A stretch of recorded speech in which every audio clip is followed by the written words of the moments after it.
om du sticker iväg någonstans. Jag har varit orolig. Nej, du klarar allt. Ja, det är bra.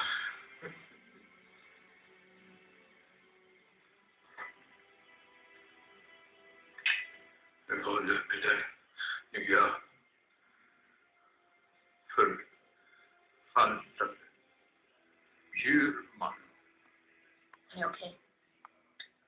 Är jag okej? Och din omyndig förklaring. Jag är inte orolig för mig. Du ska ta itu med det, det är inte ditt jobb.